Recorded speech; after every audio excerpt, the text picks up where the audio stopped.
I think we'll get going. My name is Daniel Friedman. I work at the University of Washington. I'm grateful that you joined us this afternoon for a continuing conversation about topics that I think are central to our problem world and discourse. The first thing I want to do is apologize for a flaw in the program text, which is entirely my fault, and that refers to a misplaced comma yet in the first sentence, which makes no sense at all. So if you could, in your own rereading of that, swap it for semicolon notwithstanding, it makes perfect sense. And that's a reference to Georgetown University's recent survey of rates of unemployment by majors, which earned a headline in the New York Times, quote, "Go to college, just don't major in architecture." So my apologies, the rest of that descriptive text is serviceable. On our panel today we have Phil Bernstein, well known to all of you. He is Vice President of Industry Strategy and Relations at Autodesk. Billie Faircloth is formerly a member of the faculty at UT Austin, now Director of Research for KieranTimberlake Architects in Philadelphia. Did I accidentally touch something on your computer? You did. Just don't do it again and everything will be okay.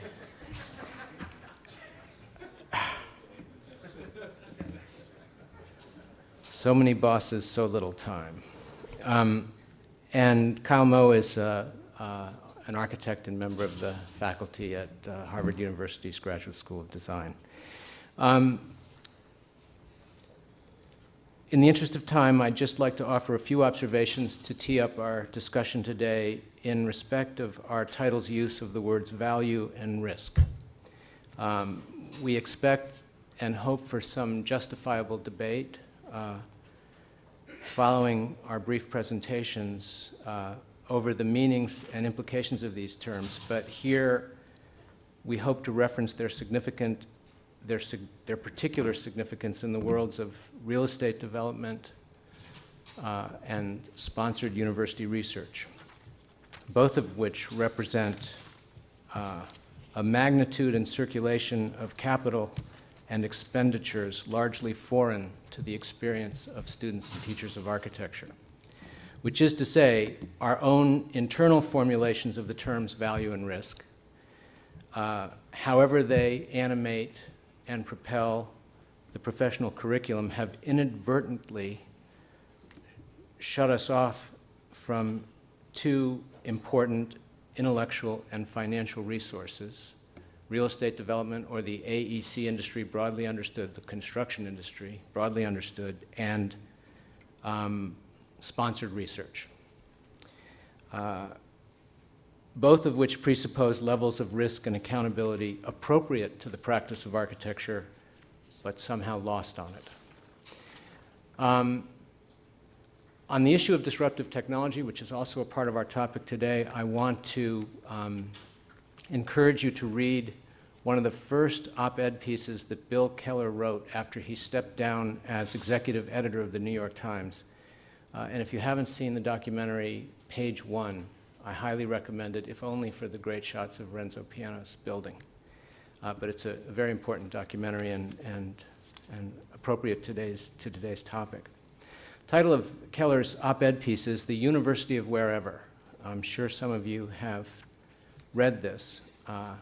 Keller's piece explores, I'm going to quote now, "the impact of the digital era on the upper-tier university. The day is growing near," he writes, "when quality higher education confronts the technological disruptions that have already upended the music and book industries, humbled enterprises from Kodak to the Postal Service, not to mention the newspaper business, and helped destabilize despots in the Middle East." He then goes on to describe the course that Stanford University robotics professor Sebastian Thrun offered for free and for a form of documented credit over the internet. And following the New York Times article on this development, Professor Thrum's course, Introduction to Artificial Intelligence, enrolled 150,000 students. Now, if you can imagine in the world of activity-based budgeting or resource-centered management, which is driven by a measurable productivity as expressed in student credit hour production, time to degree, head count, enrollment, et cetera. If all of those students had registered and paid for a 3-credit course, that would have generated 450,000 SCH, which is a lot of SCH. So Thrun argued that the distance learners can get the same quality of education that his $50,000 a year Stanford students got for 1% to 2% of the cost.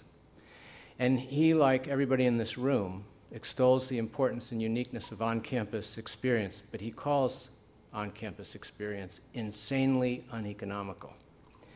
So economic relevance is partly what we're here to talk about this afternoon, and I'm going to waste no time turning over the microphone to Phil Bernstein. Oh, before I do, we've passed out these cards because this time we want to capture your response to the discussion so that we can more effectively formulate the topic for our next session. So please fill these out and pass them up at the end. Thanks, Daniel. I think I'd like to make my remarks today rather from the perspective of my other job. I teach professional practice at Yale, which I've done since 1988, which has its own unique set of challenges in an environment like our school. But in the context that Daniel has set up, I'd like to lay out the beginning of the argument by asking a couple of questions about what the fundamental underlying value proposition of what it is we do as architects is in the marketplace, and look at the problem from that particular context. And what I'd like to suggest to you is that I'd like to at least lay out the beginning of this argument in 3 frames. What's happening in the marketplace where our graduates are entering right now, what sorts of issues they're going to be facing in the coming years, and then finally at least ask a couple of questions about the sorts of things that need to change. And you know, one of the kind of prosaic characteristics of training architects that's very similar to my day job is that we produce these students who have certain kinds of sensibilities and capabilities, but we're projecting them into a future state.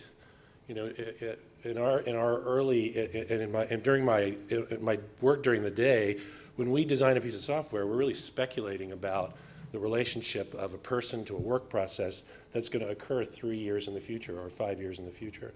So one of the ways to think about this problem is what's going to be happening to this group of students that we're teaching right now, and what sort of an environment are they going to be functioning in when they enter into the world of practice 2, 3, 5 years from now. Now, when the conference was originally set up, there were 3 questions in the conference summary that I thought were particularly relevant to this discussion today, and they're summarized here. I won't read them to you, but there are really sort of 3 themes that are going to be intersecting here that we'll be talking about.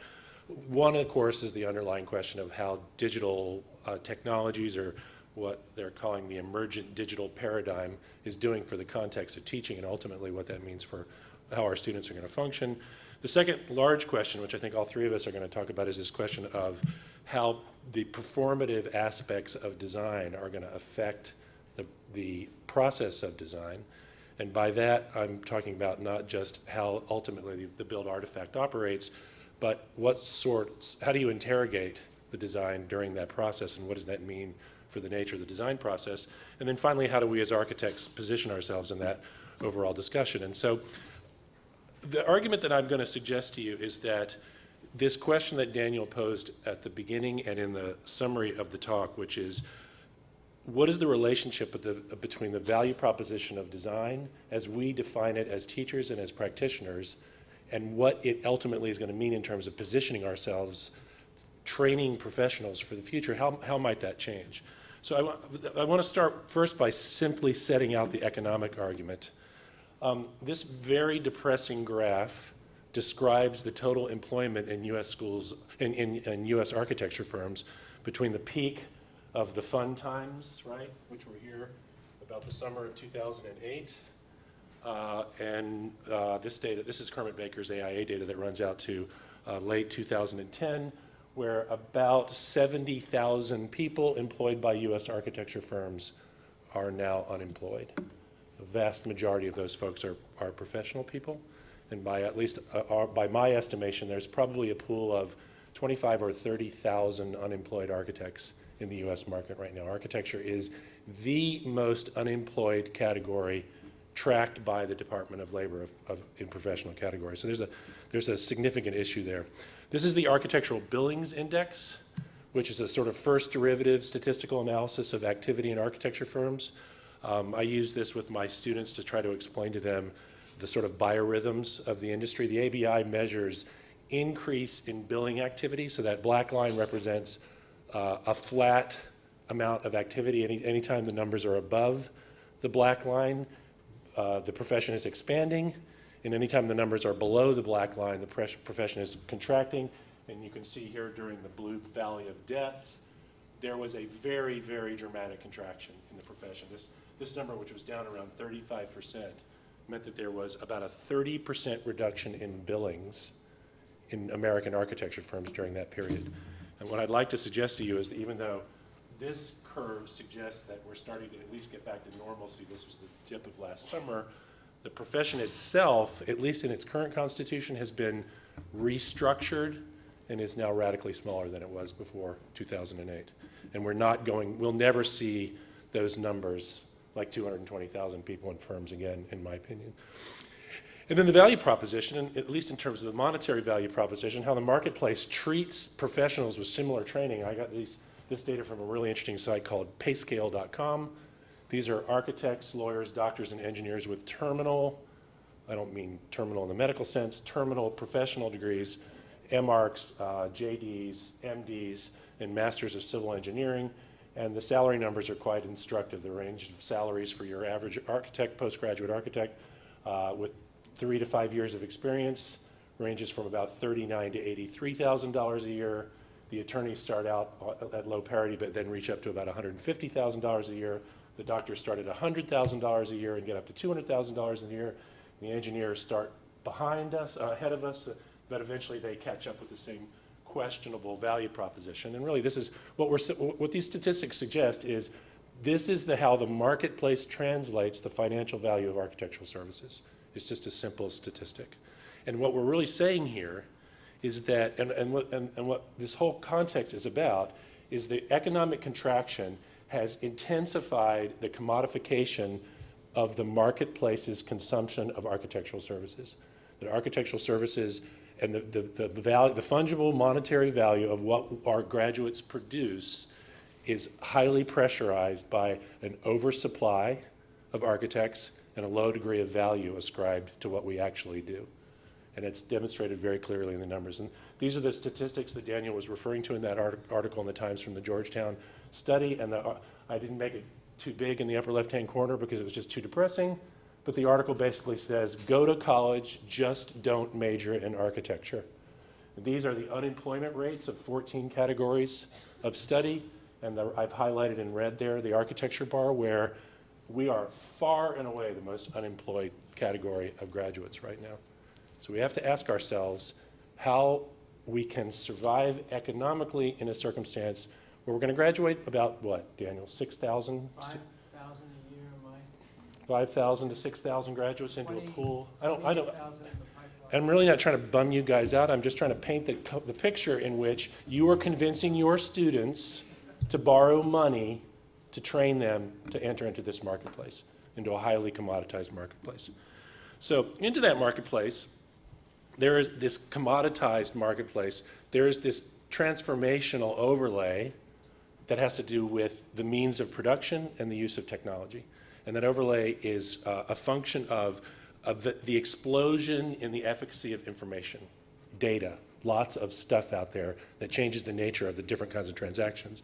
And when you look at it, we have evolutions in project delivery models. I won't bore you with the details here, but everywhere you see red on this diagram represents a new interaction paradigm between the players in the process, whether it's sharing digital information between builders and between constructors and designers, or some of these more radical constructs like integrated project delivery. They're all collaborative models that involve the intensive exchange of information and the recalibration of risk. At the same time, the technologies are beginning to accelerate, and there are four big issues that at least we're following right now.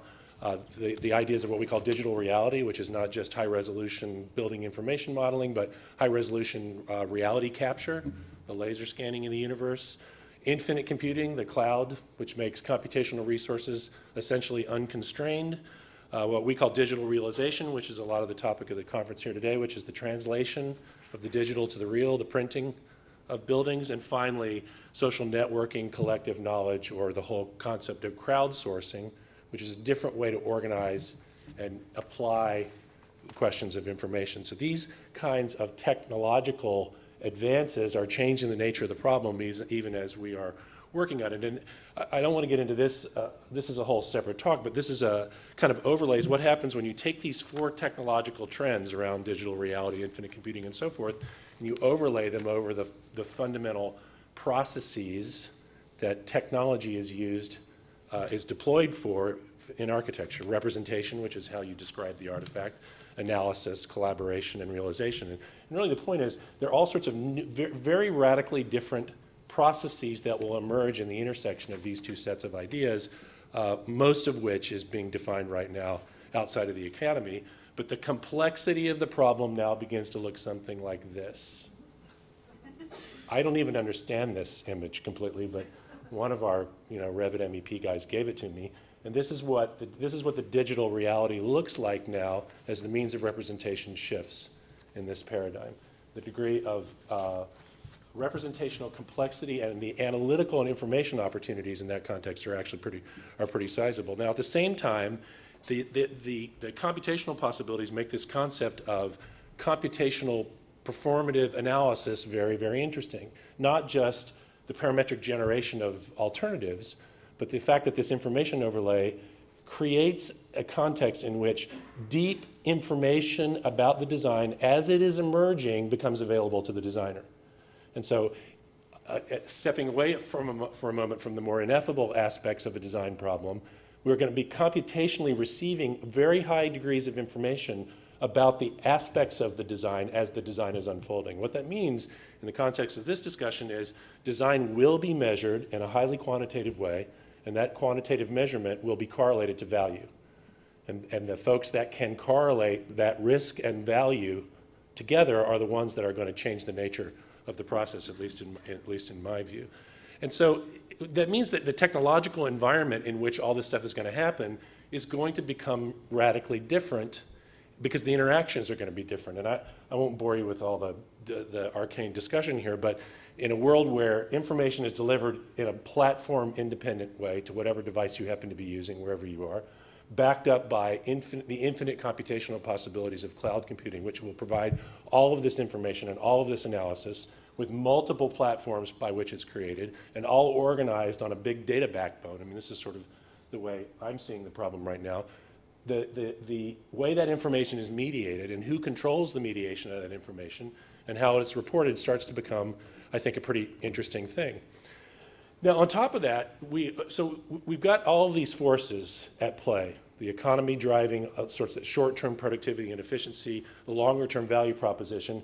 And then there's another really interesting dynamic going on. I teach our first professional degree students in the first semester of their third year. And every year I survey them to find out how much experience they have, what kinds of offices they've worked in, what kinds of projects they're interested in.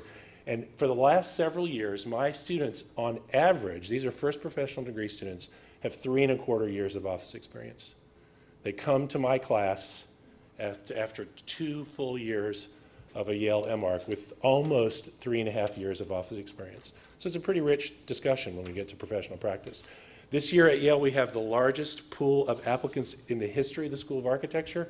The average amount of experience of our applicant pool is 0. 0 years of experience, because they're all coming out of that dip, that red dip that I showed you, and there were no jobs. So on top of this additional overlay of all this other stuff that's going on, the cohort that we're educating right now has almost no experience professionally. And we're going to be responsible for sort of building all that. And what will happen is those students will be disgorged into a gently rising economic context. This is some construction activity data that we use to plan our business. You know, you are here. We've just come out of this. Notice the slope of that curve. This is the curve of the US construction industry, which is just coming out of a doldrum where all of the players are trying to figure out how to recalibrate their orientation to the market. One of the things that characterizes the construction industry is razor-thin margins for both designers and builders. And as the market turns down, about right here, the margins descend from 0 to negative, and they stay negative until the upturn begins. And so the players in the process are all going to be scrambling to figure out how they can attach themselves to a value proposition that allows them to recapture something of value financially, which creates a whole different set of forces in the marketplace that we're going to have to look at and think about. So 3 ideas about what might set a little context for what might change as we continue this discussion. And I think I'd like to suggest 3 things to think about. One is this attitude that the primary design characteristic or the primary pedagogical conceit that we use to train architects is the efficacy of the heroic single designer is going to have to be questioned. This is a quote from an article that was in the Harvard Design Practices volume 2 summers ago. A very, very well-known designer who said, I don't want anyone manipulating anything I'm working on until maybe mid-design development. I want input, but I certainly do not want to have others equal at the table. I don't want the obligation of specificity too early. Well, specificity, early specificity is coming whether this designer likes it or not, and that particular construct, I think, pedagogically is going to have to be challenged. And I think there's some very interesting work done by this doctor from Harvard Med School, Atul Gawande. Are you guys familiar with him? He wrote this very interesting book called the Checklist Manifesto. And what he was basically trying to deal with was the high number of deaths, post-surgical deaths, created by stupid transactional errors by surgeons. A lot of people, lots of antibiotics being administered at the wrong time, people getting sponges left in them. And surgeons are trained the same way we train architects, heroic superstars. That's the pedagogical model. And what Gawande talked about is this idea that the things that we do as professionals are no longer graspable by simple training or heroic understanding of knowledge, and that he talks about this idea that complexity requires group success. We're obsessed with components, but we don't have a system. It's a terrible design strategy. Systems have skills, but implementing systems in heroic professional training is not the norm. And we have the same challenge as we train architects. The complexity of the problem has exceeded our ability to allow our students to really grasp it, and we are training under the wrong, in my view, under the wrong construct. And so if you remember, we've talked about in the past this book that Peggy Deemer and I worked on, Building in the Future. I think the most interesting essay in that book was by Paulo Tombesi. And he wrote this essay about this concept that he calls flexible specialization, and advocates a concept wherein architectural design becomes something called building design.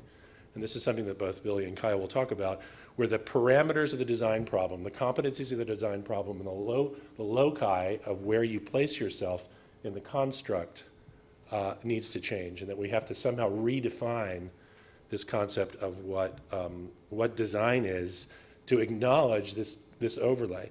And in my view, if we're able to do that, we can not only cross this crisis of relevance that we're going to be facing over the next several years, but we can use some of these kinds of informational, technological, strategic, project delivery questions to basically change the value proposition, to go from a commoditized environment of oversupply to training architects who add real value to the process. But the definition of real value is no longer who has the best ineffable idea about space. We have to change the boundary conditions of the design problem. And so with that, I think Billie's going to talk a little bit about that idea as well. Okay, so let's see if I get this right. Am I good? Yep, you're good. Okay. All right, so before we get started, I just want to tell you that there's 2 slides. So don't think it's a mistake that I'm not clicking slides. So it's perhaps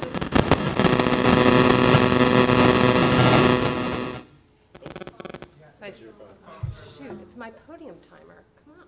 You'll be fine. Just talk. Don't worry about it. I'll keep time. I'll let you know. You have 15 minutes. I have 15 minutes Sorry, on Billie, that your timer. time's up. You gotta sit down. All right, fine. I'll sit down. Hate it when Okay. that happens.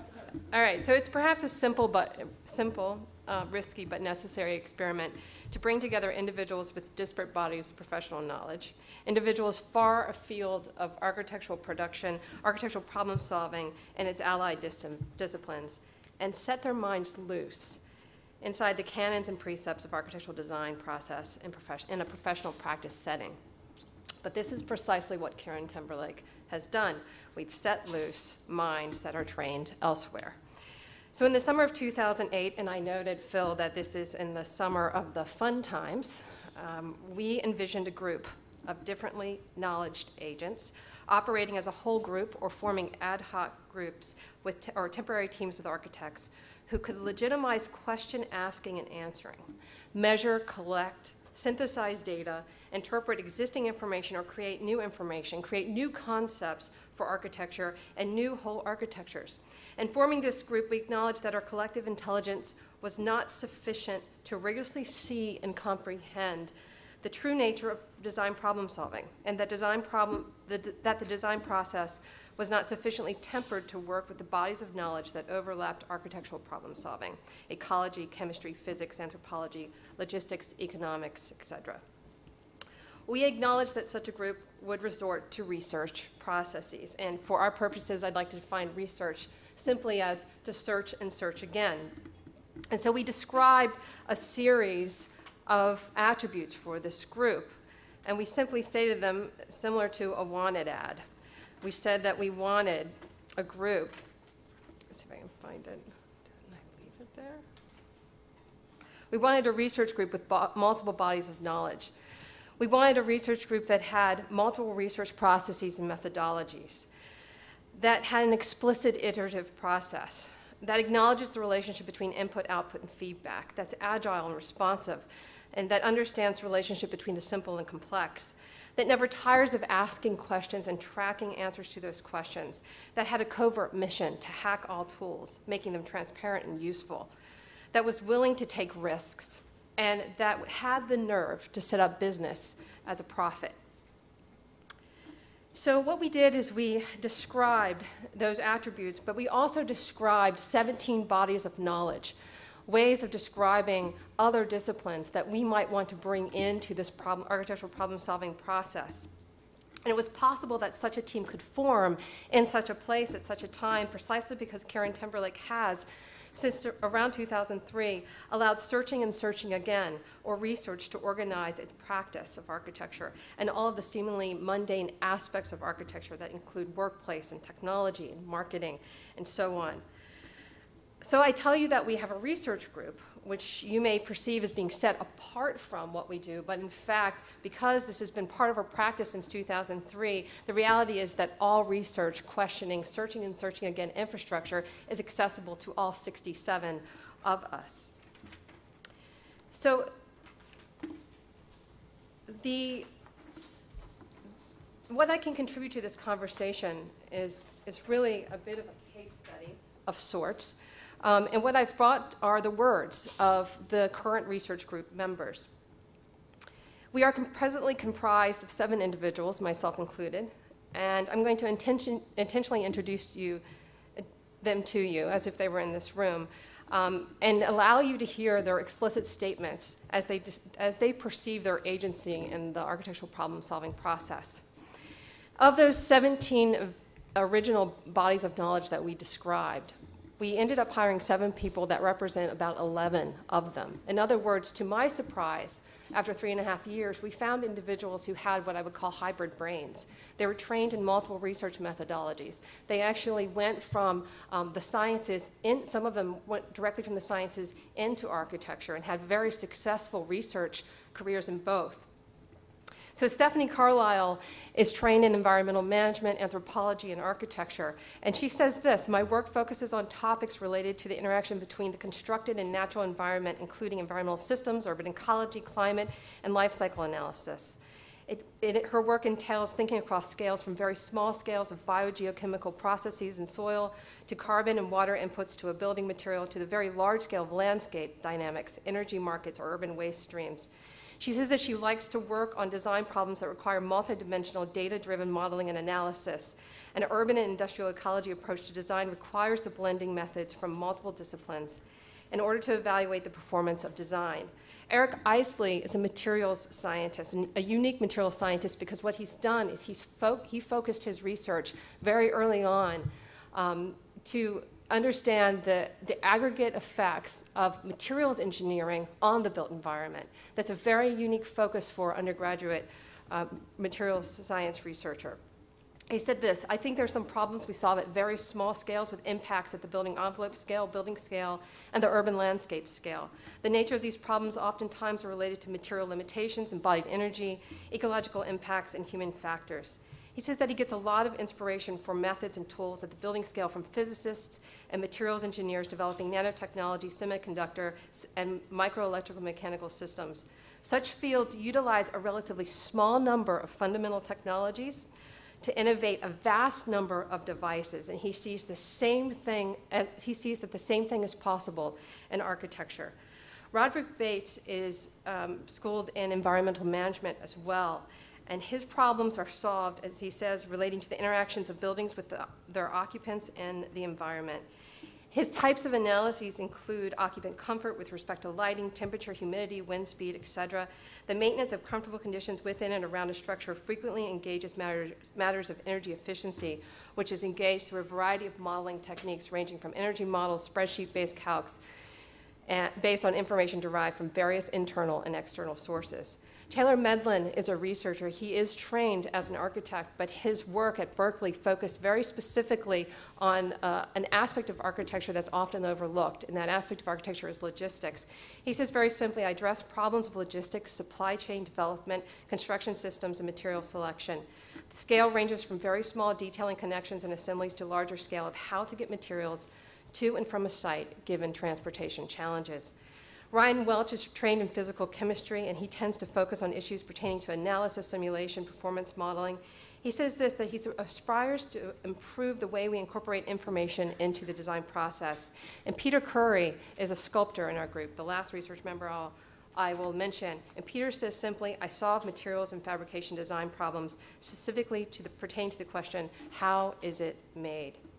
What's important about this group, and the reason why I've described it the way I have, is because I want us to think in this space and time of this discussion about this group as a case study, also about this group as a kind of experiment. You understand to some degree that many of the people in this group aren't trained as architects, or have chosen, if they are trained as architects, to operate very differently in architectural problem solving. So then you can begin to imagine that if this group is set loose inside the solving of an architectural problem or set loose inside the design process, that our work necessarily spans from novel concepts, components for architecture, that we have to see a necessary feedback loop between what we would call at KieranTimberlake client-driven projects, but also the novel concepts that we are generating outside of those client-driven projects. That we, inside this group, implement both the design process and the scientific process simultaneously. Initially, when we entered into this, into the formation of this group, there was some question, I will admit, as to how do you resolve those tensions, those inherent tensions between those two processes? But I would never want to extract one of them from the table. They are both resident in design problem solving. We do design empirical experiments. We deploy a range of tools.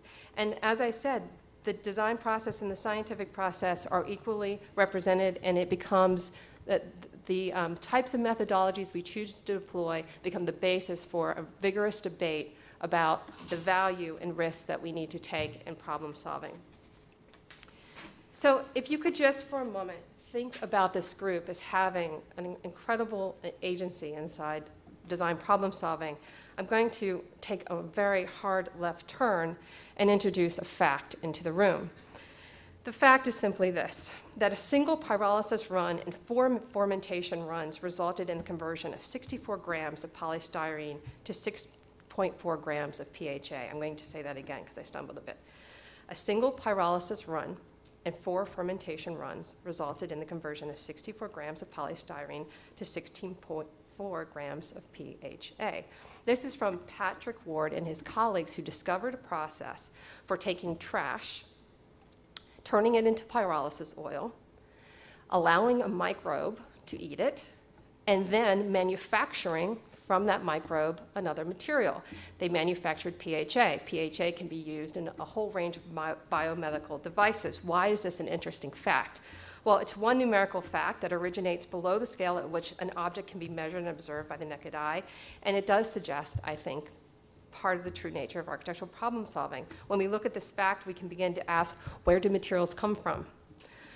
Is this a factory? Is it a new paradigm for a factory? Does it begin to present or set up new end-of-life scenarios for architecture? Why at the outset of this fact, which was presented in peer-reviewed scientific research, did the researcher not question the existence of trash to begin with? Is the researcher actually researching the right thing? I can give you a whole other range of facts that are generated through peer-reviewed scientific research that right now could have implications for how we design.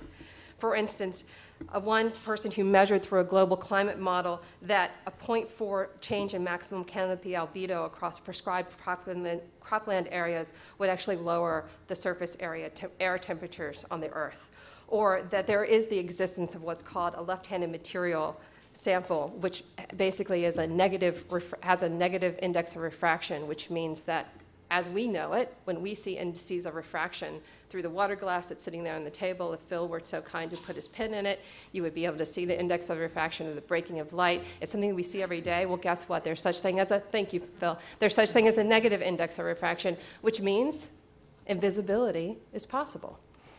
All of these things, all of these facts are generated without us.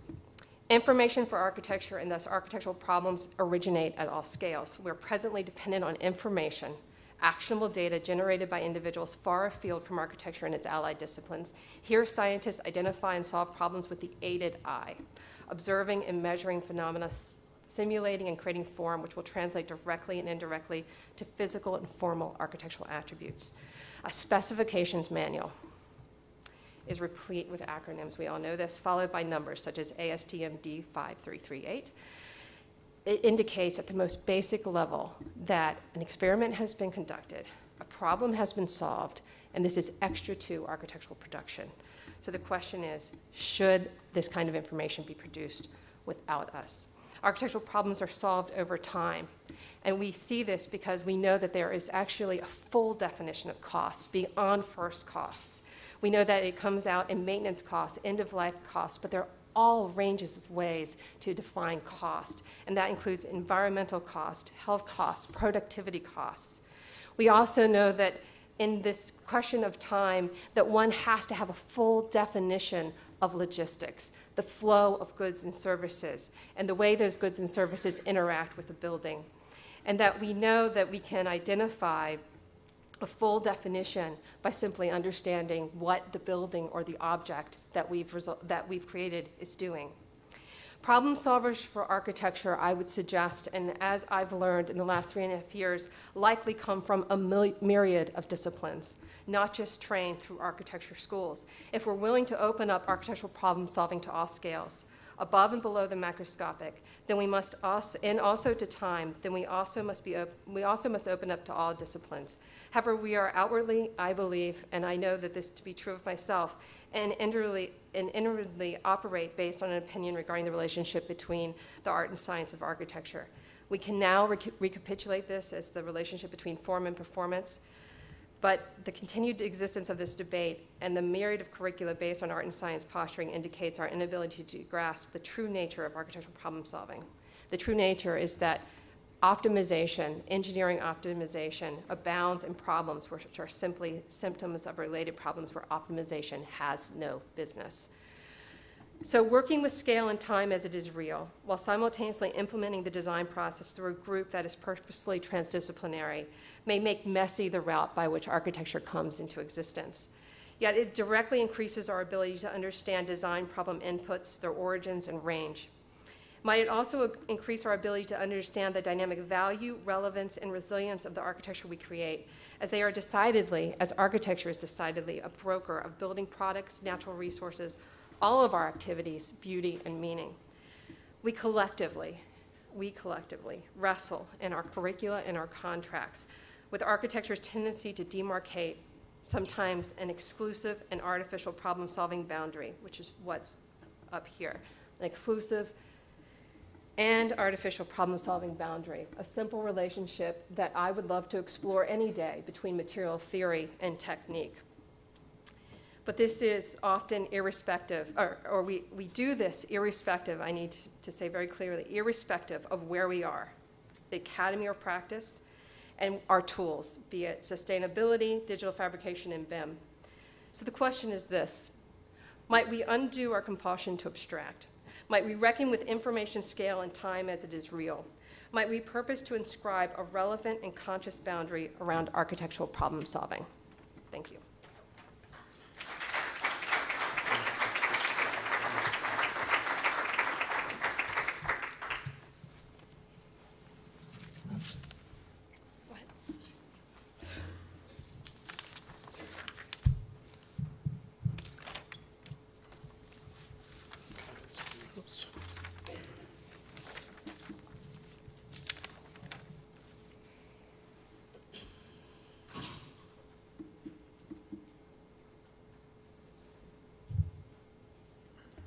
We having fun yet? Hold on. There we go.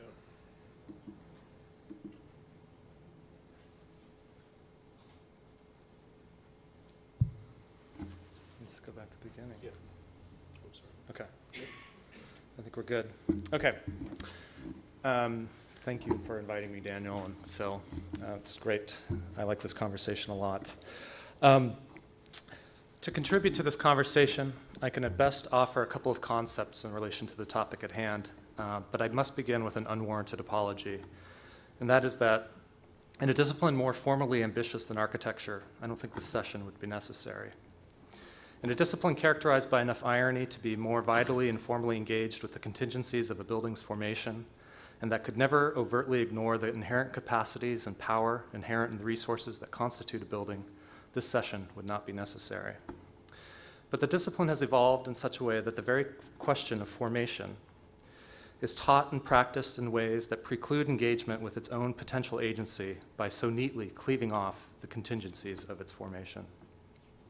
For decades, if not centuries, the question of formation has rested on intentionally incomplete and ponderously parochial pillows of object composition.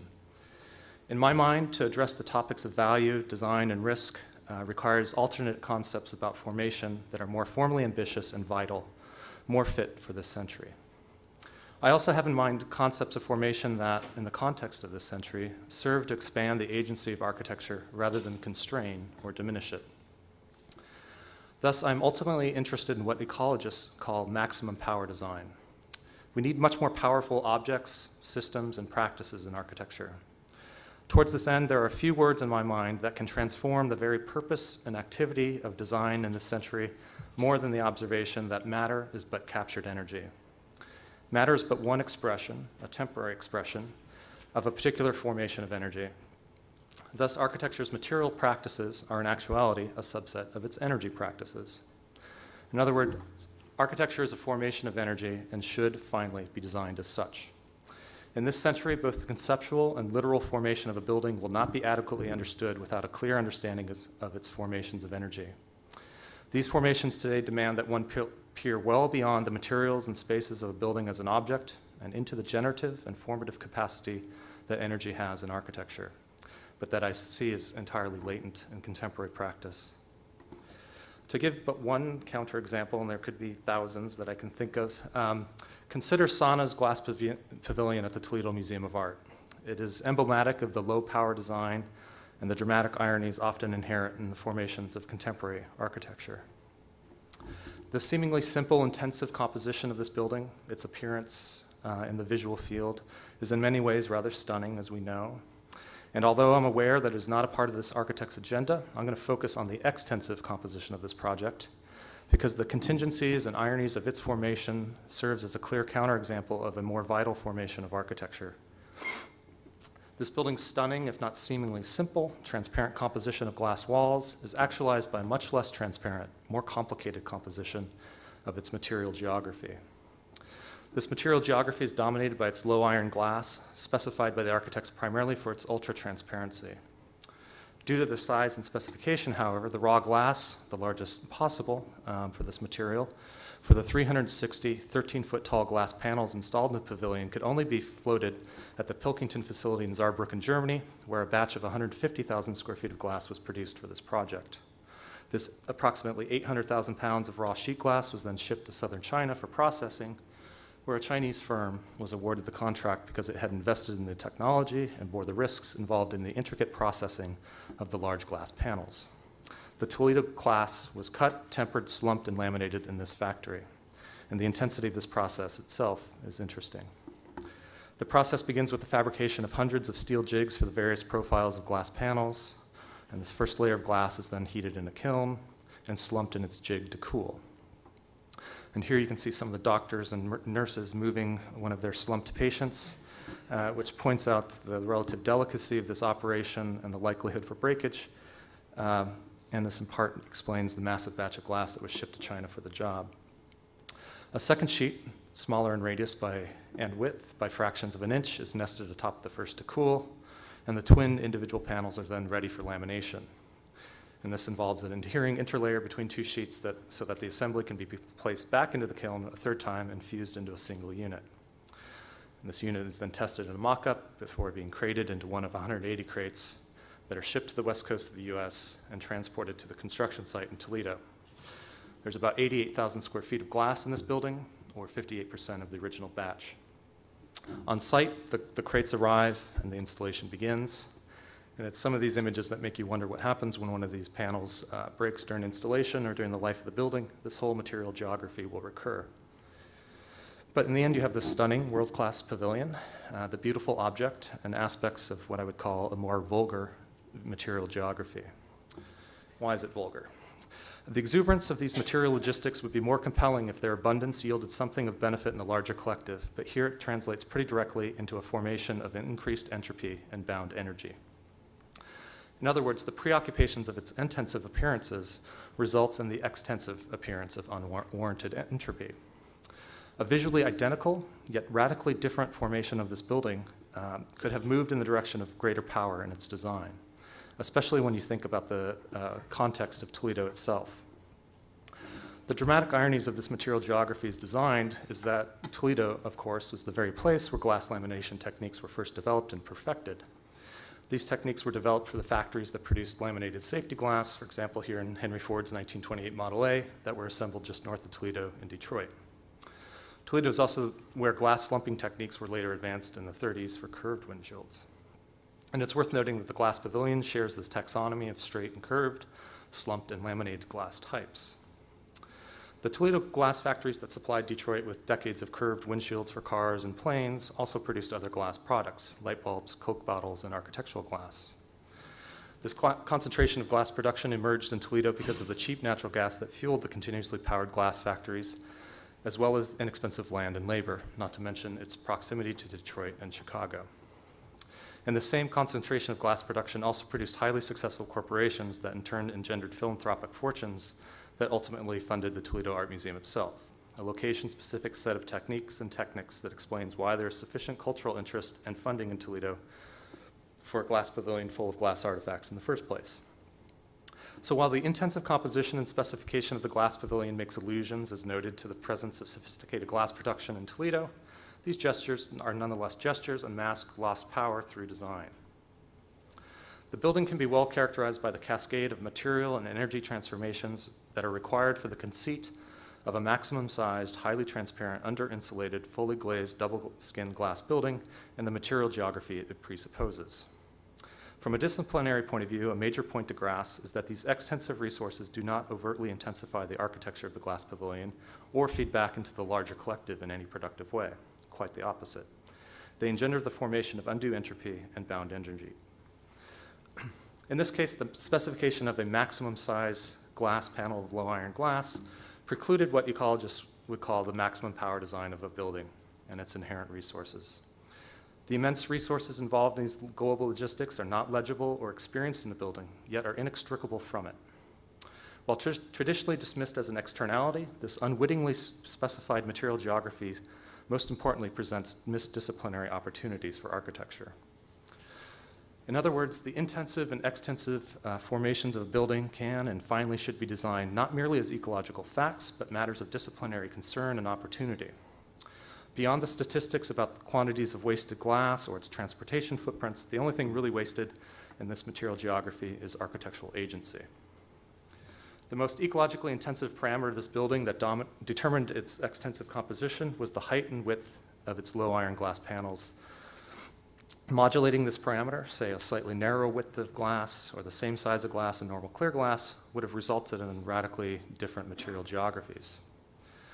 A more narrow panel of low iron glass, for instance, could be floated in North Carolina and slumped and laminated in Toledo. Now, some could correctly claim that modulating the width of the panel may be deemed detrimental to the intensive appearance of the building, but its extensive appearances and formations can no longer be ignored today if architecture is going to remain relevant as a protagonist, if not as a powerful protagonist in the urbanization of our planet.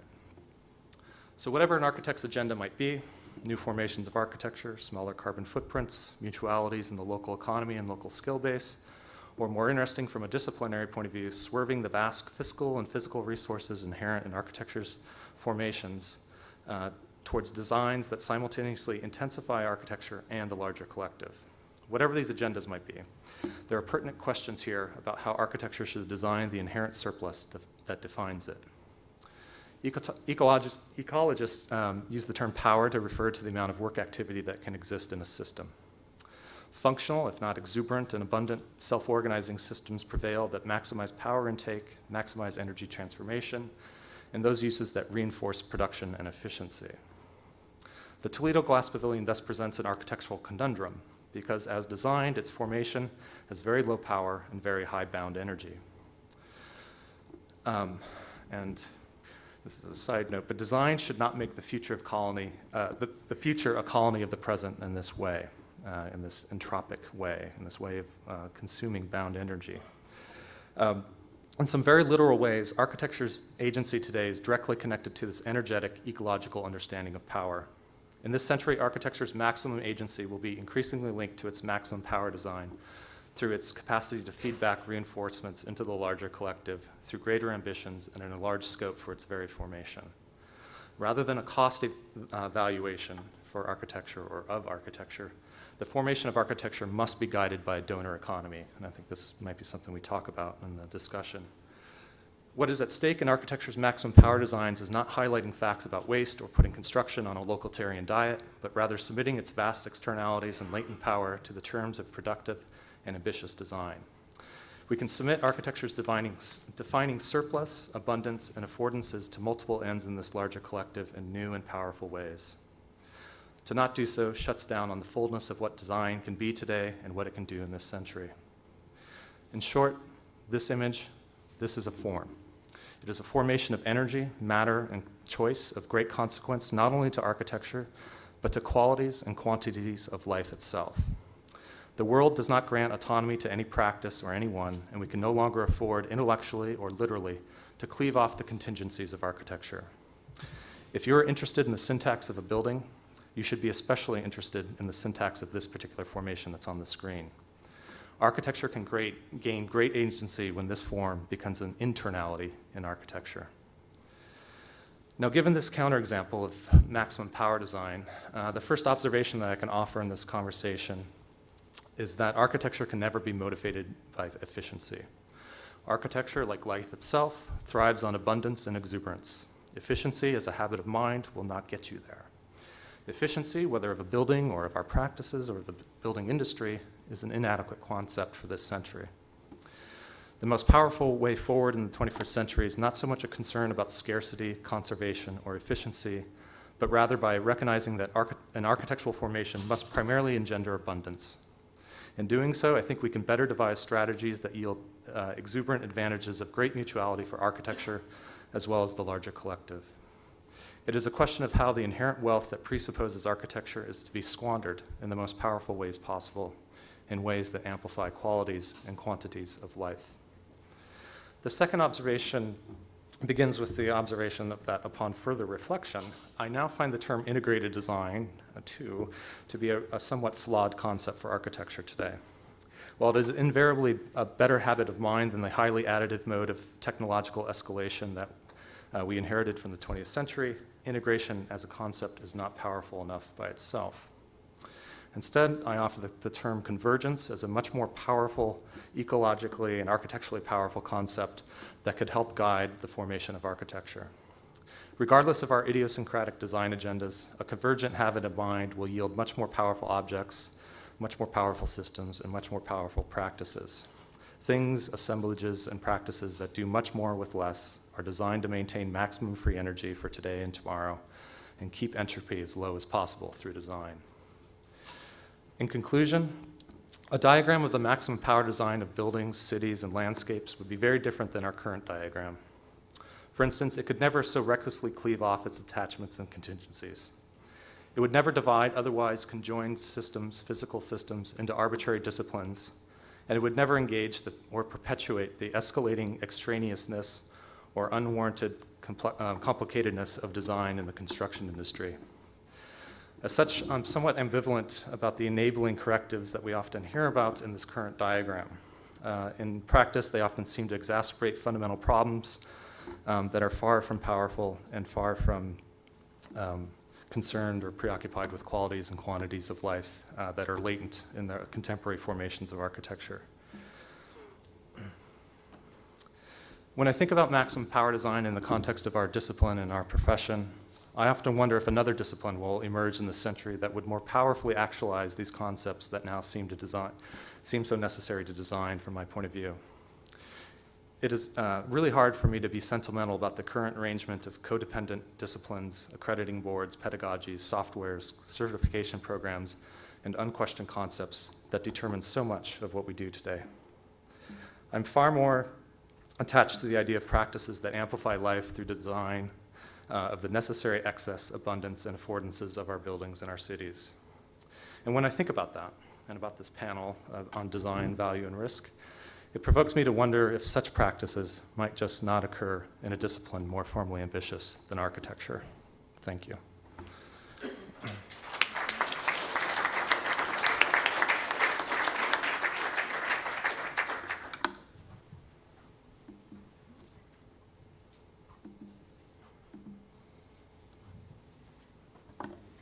We have 30 minutes. I think that's sufficient provocation for questions. So I want to waste no time getting you into the discussion if you're game.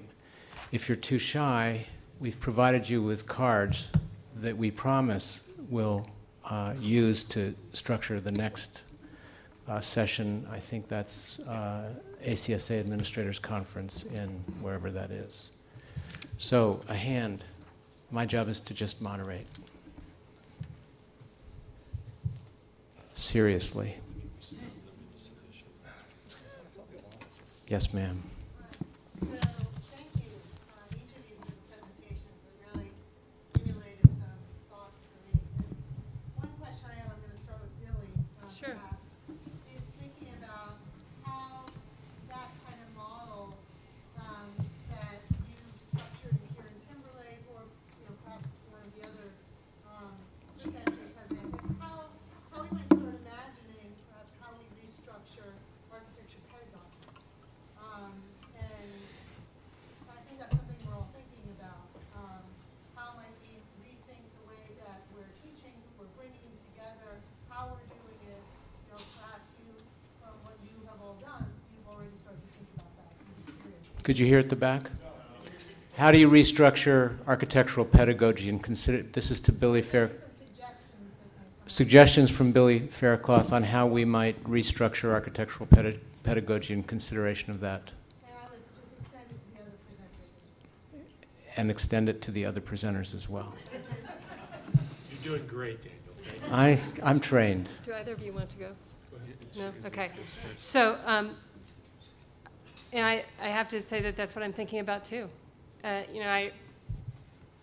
I haven't publicly really discussed, this, but obviously I was teaching. I was an academic, and I had an opportunity to test and have this opportunity to test a way of structuring design. And I find, as I stated, after 3.5 years, that this experiment that we are engaging, there's something to it. And it makes me think that that we don't have the words to describe it. We don't have the, I don't have the words to describe it, but I know that it is not bounded by the representational modes and the input and output modes that I have been taught as an architect. So I sit here quite honestly right now asking the same question. What would this look like if let loose and academic rather than a practice setting? This is a practice setting that we're in, and I have the same questions. And I know there are some, I know I can look across many institutions and see centers for convergence. There are transdisciplinary teams set up in academic settings. There's one I know of very well that does not include architecture, but actually includes all of the other sciences and design processes. So I do wonder, I have the same question. Sorry, I can't answer it more specifically. Am I going next? Yeah, you know the answer. Well, I don't know the answer, but I'm You know the encouraged. answer. You may know the answer already. Because you got to remember, I teach in the suburbs of the architectural curriculum out in the strip mall of professional practice, rarely allowed downtown, to the overnight parties of the studio. But I do wonder whether this basic structure that we've got, which is essentially accretion on top of a 16th century pedagogical model, makes sense in the 21st century, and I'm not sure that it does. I think we need to find some way of exploring the intersection of creating someone who has design sensibilities, but in the convergent world that Billie and Kiel have described. And I don't know exactly what that model is, but I worry that if we don't figure it out, the rest of the problem will get solved extrinsically to architecture, and then we're going to have a much simpler problem because we're not going to have very much to do.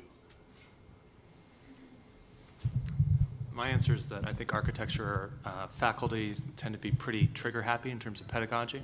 And I don't think, pedagogy is a strategy, but I'm interested in what the goal is and what the mission is, to what answer or to what question the pedagogy is an answer to. That's far more important. And when I look around, I don't necessarily understand as a discipline or as a profession that we know exactly what those goals are supposed to be. We've been mired in things like efficiency and all these very, enormous distractions to what the real topics are for this century.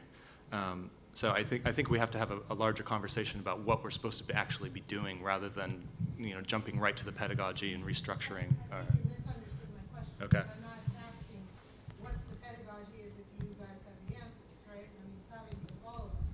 But starting to think about, what might some of the clues be as we start rethinking how we perceive, knowing these facts are out there, knowing that there's opportunities to change, knowing there's different kinds of information available to us and before us, so we can ask better questions. Yeah, but a pedagogy question still frames it in a certain way. We're still talking to other architects. We're still, it's conditioning the question in a way that I think we have to be thinking beyond that. I'd love to get there very quickly, but there is a larger conversation. So I hope I do understand it. Ralph Stern has a question. I'm sorry, Ralph has a question. I don't know why I said that. In memoriam. Sorry, Ralph. Ralph Nelson has a question. Well, I didn't pay a follow-up. I like Kyle's comment and amplify light through design. So, we're talking about some healthy evolution or clarification of pedagogy curriculum. What are some of the specific handcuffs, whether it's regulatory handcuffs or digital mechanisms that are holding us back? How do we have to reassess where we have been, where we are now, so where we want to go?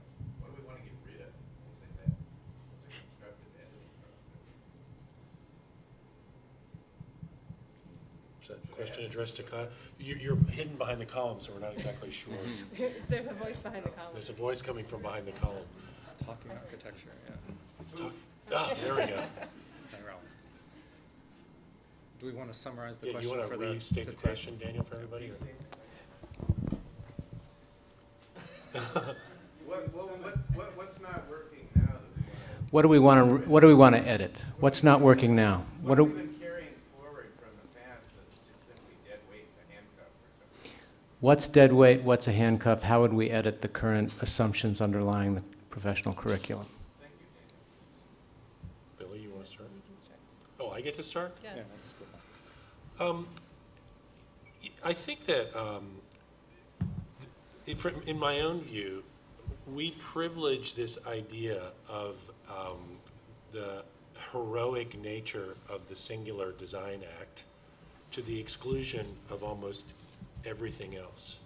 At least where I teach, it's very deep in the culture. We all know where we are in the hierarchy. We know, when my students don't do their fee calculation problem sets, it's because it's midterm week.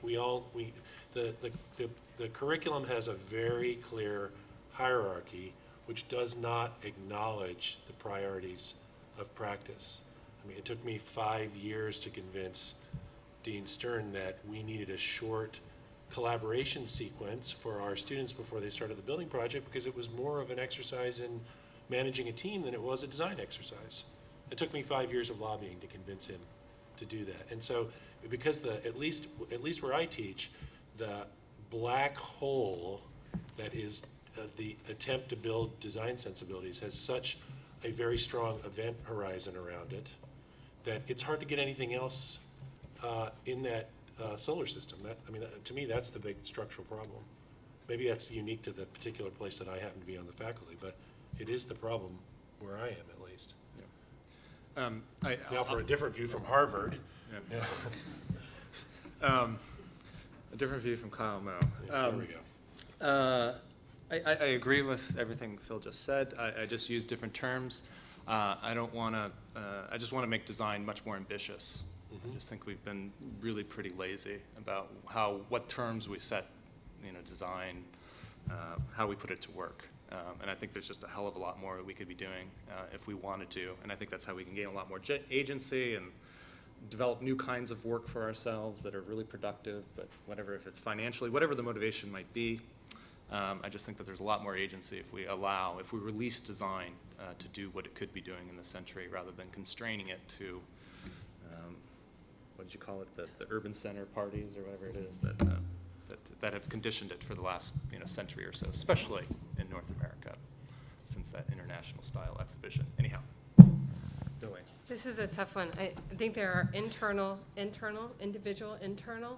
and then external struggles. So I'm going to start with the internal, which is one that I mentioned. But what I found is that first, just based on this point of view from KieranTimberlake, to bring research, which I defined as searching and searching again, into design can be seen as threatening.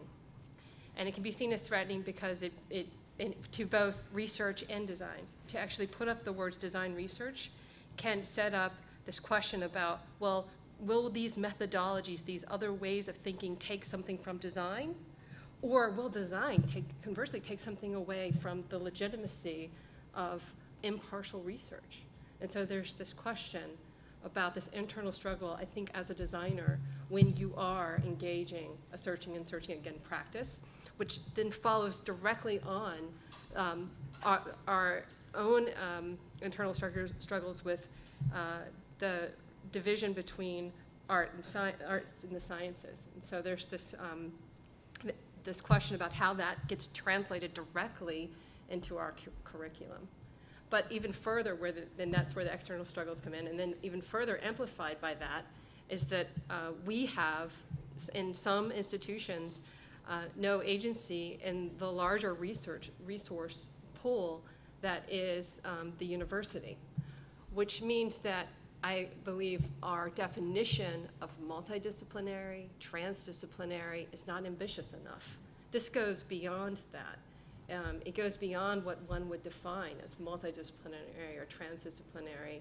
It gets at the very core of how we teach problem solving and whether or not we want to call it problem solving. I think there's problem solving and I think there's design, and there's room for both of them. And I also think there are very high coefficients of friction that are preventing change. I mean, it's a constant source of amazement to me that there are less than 100,000 of us licensed architects in the United States. We have 5 collateral organizations. Licensure, which is our primary leverage point, political power point in the process, these days is largely irrelevant to practice, if you believe half of what the 3 of us have talked about here. Yet the idea of changing those constructs is unbelievably daunting. And I speak as somebody who just spent 5 hours staring at videos trying to keep my California license up to speed, being tested on the most idiotic stuff that my 11-year-old could have Googled in a nanosecond. But I still have to know how many square inches a bump on a sidewalk friction pad is. I mean, it's just idiotic. The stuff is idiotic. So there are all these structural problems that are keeping us away from relevance. And we got to blow some of that stuff up, in my opinion. I'll let you decide whether the fact that less than 30% of all latter faculty in schools of architecture are licensed express the educational community's assessment of the relevance of licensure to education. Yes, sir. And then you. I'd like to offer a comment and a question, if that's okay. I think it's very provocative and very interesting, presentations. I think what appears to me is that we find ourselves in a paradoxical situation, as you pointed out, within a kind of a very shrinking professional field and the expansive field of education. So there's a kind of a paradox there that has to be addressed through convergence or many other possible methods. But I think that there's something that has to do with how we position ourselves as architects, as teachers, as professionals, in the midst of a society that privileges immediacy and specificity. So there is a question there because of the kind of nature of our work, which is convergence, integration, many different ways. But I'd like to offer one suggestion, which is perhaps what we do, in our schools is to begin the process of investing individuals, younger and older individuals, in the idea of becoming intellectuals. Intellectuals in the larger sense, that is, as Said would have said, someone who takes risks, but is also an amateur. He or she who loves what he does. Amateur, comes with that word. So in a certain way, there is a question about the love of what we do and how we do it and how we expand the field. And that to me leads to a question, which is, in which ways do you see or do we see instilling in our students and in ourselves the desire to become seriously political beings, which we are, but this is a word that we have not discussed. And by political means that every action that we do ends up transforming the public sphere. So if that's the case, every project, every building, transforms the public condition, and we have the capacity to affect that publicness in a way that could converge. And so the question to me is, how do you think, and how do we think, this aspect in the context of our own approach to education, which to me this is a larger way to expand the field. How many mayors could be architects? How many, planners, or how many city officials, or how many presidents could be architects? So it's a question about how you address. The last point, is the question of design. The word design, which has been used, and I'd like to simply suggest that is ability to apply insight to unfamiliar conditions. So how you address this conditions. Could you just restate your question again, please? Well, the question basically is how you address the political, how you engage the political in relation to the word design as unfamiliarity. The question was, how do we reposition the political within our schools, within our practices? I think you'd be the right person to answer that first, actually. Well, Honestly, I think that a lot of what Kyle's talking about is about power structures, not just energy structures. So Yeah, well, no. And once you get down to it, the reason you might read somebody like Howard T. Odom is that even political power, if you want to, has energy content into it. It is calculatable in terms of energy units. It is the consequence, strangely enough, from some aspect of the flow of photons to this planet. It'll get you there. So the term power is really powerful. Like, it cuts across all these things. It's just not how a building's performing, it's how our building's performing, but it's also about how our culture and social systems are performing. So absolutely, that's why I offer this term of maximum power design, because all of those questions are inescapable once you get into it, because it's a question of, it's a form of valuation that's not based on cost, but on donor economies, what it produces, what it affords, let's just say life itself. So you can get into any number of political regimes, or you can do an analysis of that through energy, through this kind of power design, through its energy hierarchy. Billie, did you have some thoughts on that? The only observation I have is this, because I'm absolutely sympathetic to really understanding how the political operates. It's something that I struggle with as well, but I can say this, that buildings are necessarily political. Materials are political, systems are political. All of those decisions have an element of power struggle in them. I have seen the decisions that we make around how a building performs, how it organizes natural resources, all of those things that are resonant in the case study that Kyle shared. I've seen those operate at very high political levels. There are consequences, intended or unintended, of making those decisions. In the studio or in the educational setting, those consequences can't be measured. Those consequences are not calculated, and we're not truly able to then involve what the political could be in the equations that we bring into the studio, unless we choose to make the decisions in the studio absolutely consequential. As I'm listening to Billie speak, I'm also thinking that we've, as a discipline, chosen to teach technology in very deterministic ways, ways that are isolated from political phenomenon or social phenomenon, cultural phenomenon, and maybe just now getting around to some ecological phenomenon. But the assemblage of a building is an assemblage of matter and energy and motivations and desire and all of these things that that assemblage must be understood, or otherwise it's going to remain undetermined and very abstract. And I think that modality of teaching technology has made us very acquiescent about some of these larger systems that we would like to be more participating in, and maybe greater operators and greater actants in, that would change some of those graphs that Phil showed. So I think it's a different concept of what power is in any sense of the term. Yes, ma'am. I think we should examine, what we really teach in the design studio, the framework of the design studio. And it's true that we still carry on the 1600-century paradigm, and we teach studio, and students are describing their project. They don't describing, are not discussing the knowledge, or if you want to say the power of knowledge. So in order to do that, we have to bring different cultural values into the studio in which we respect our knowledge base. And my question is, how do we define the knowledge base? How we classify our knowledge base? Is it around themes? Do we work with mathematics? I'm not saying technology, performance, generation. That's a kind of classification which are derived from science or from engineering. Do we have our own thematic ways of description our knowledge? We do.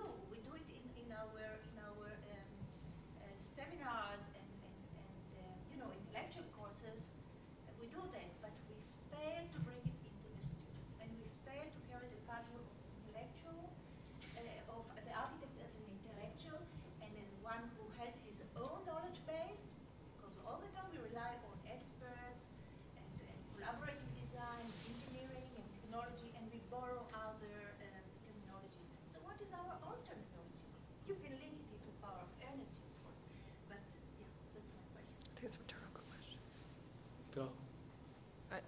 Yeah, well, I have the same question. Yeah, and you know, and I mean, yes. no, and I have to say that, you know, from our business's point of view, not as a teacher, but as a business person, this is a big issue for us, because a lot of the work that we do is about organizing epistemologies, and we're constantly searching for the epistemologies that are out there, and they don't exist. Or ontologies, and we have to invent them. Right. And you don't want software companies inventing your ontologies. You should be doing it yourself. I have a question over here, and then you, Peter. Bill, just first to you, but then again, Kyle and Billie, because I think there's a very nice harmony between the three of you. In your presentation, Bill, you identified self-assessment of medicine and medical education. Yep. As a very complex mission, so to speak, that has to be addressed by increasingly complex education. Were you implicitly suggesting that there's a model, perhaps, that we might look to as an analogy, or at least for comparison, for comparative value? Well, Gawande's work, what's interesting about Gawande's work is what he's advocating actually are very simple strategies to relieve the inherent flaws in very complex professional approaches. And these checklists that he's advocating are kind of knowledge strategies, and it's not, it's not 7 guys sitting around going, did you give the patient the anesthetic? They spend months working on these things because they're creating series of protocols. And if they don't do this stuff, people die. The stakes are extremely high. I think, I haven't thought all the way through this, Peter, but I think there are strong analogies between the way when doctors are trained and the way we should train architects. I want to say I very much agree with that. I was hoping you would say that more explicitly. It's my experience in talking with those in leadership positions in our School of Medicine, in our School of Engineering, in our School of Social Work, that they are undergoing themselves radical self-assessment, trying to rework their curriculum and rework their overall mission statements to address at least analogous complexities that are emerging and dramatically change responsibilities that are having emerged. Yeah, I guess one of my reactions to your question, Peter, is, in medicine, people, if they don't do a good job, people die. And the value proposition that's exactly what Gawande was working on, right? I know. He's trying to reduce death rates after surgery in hospitals across the world. That was what he was working on. But also, just in very simple terms, the value proposition is translated in those salary numbers that I showed you. And in medicine, the stakes are considered to be very high. We've got to make the stakes higher in architecture, so we have the resources to make these kinds of decisions and make these kinds of changes. Which is precisely, I would imagine, I think, not to presume too much Kyle's point, that we could sit in this room all day and try to rework curricula and even try to discuss pedagogy, but without a more precise understanding of the mission or the value or so on, we would still be rearranging deck chairs. Yes, ma'am. And I just want to state for this audience that there are in fact lives at stake in our discipline. We just need to be more imaginative about what those qualities are, and what the time frame is. Yeah, I know Phil will agree with that. I also, the question about the complexity in the medicine, I think it's absolutely essential in this discussion to distinguish between what's merely complicated and what's truly complex. The truly complex is extremely vital and absolutely necessary. We must be designing complex things. We should not be doing complicated things, merely extraneous and complicated things. And I think much of the AEC industry is dominated by complicated logics. Yes, ma'am. We don't do a good job measuring, I might add, so we don't have any data to use to see how we're doing. We have 3 minutes. So one of my questions is, if we understand that the heroic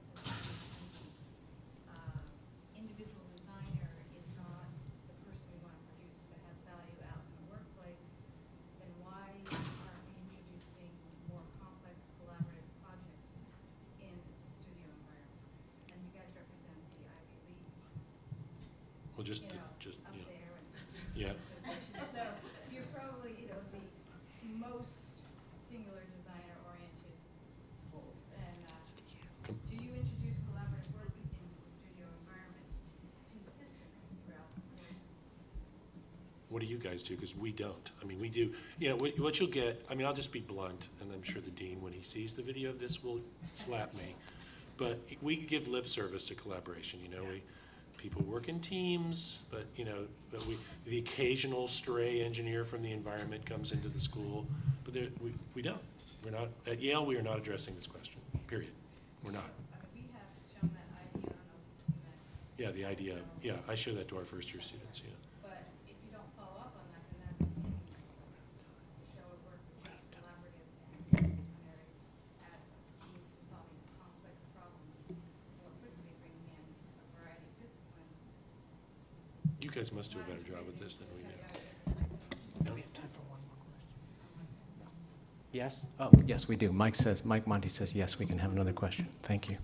I'm not so sure mine's a question, but in any event, because I'm behind the column. Oh, Thank you. In any event, I have to say I'm a little bit tired of architects and architectural profession and the education. I'm both a registered architect and an educator, feeling the need to always stand up and cover now and be completely embracing of every single other profession. Nobody is talking about what makes people tick that are architects, that makes people tick that are doctors, that make people tick that want to go into business. Many architects now want to go into business because they know that's where the money might be. And then we are not wired the same way engineers are. We're not wired the way doctors are wired. That doesn't mean you don't. I'm of a medical family. My brother's a doctor. He's clinical. He thinks differently than I do as an architect. So to feel compelled that we bring architecture into the level that it has to be brought to the complex levels, how we solve a problem is maybe the same way in which a model for a complex medical problem is solved, may be inappropriate. Nobody here is talking about the fact that we have something to do with visual and a visual discipline. And it's really, really, really frustrating to me. Having taught at Yale for 11 years, I know that Yale is a very good school. It still believes in the manner of discipline as a visual discipline, though it may have all those other parts there. I was part of the building project for 11 years, and some incredible buildings were produced in the old model. I'm not saying stick to old models, but what I am saying is, all day today, I never heard anyone talk about anything visual. We're aesthetic people.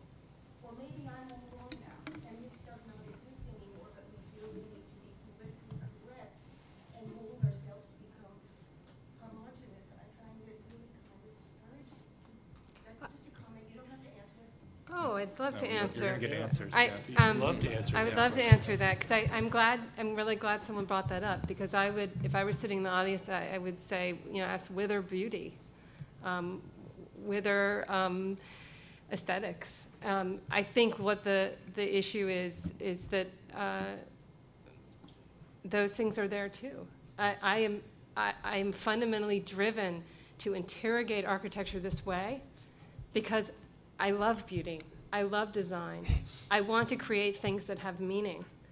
And I'm very disturbed that the things that I create may end up not having value if I don't have the rigor to interrogate all of the myriad possible effects that what I'm doing may have. And so that's really part of the experiment, to understand how information is resultant in something, an artifact, a thing that actually has meaning in civilization. I don't think it's not at the table at all. I think it's up front and present. I'll be very short. I just think it would be tragic and unfortunate in this century to constrain beauty to the visual field. I think we're out of time, aren't we? If it's not too offensive to you, just 2 or 3 keywords on that card, and it will help us formulate our next session in a way that's more responsive to your interests. My thanks to the panel. My thanks to you for your forbearance, and enjoy the rest of the weekend.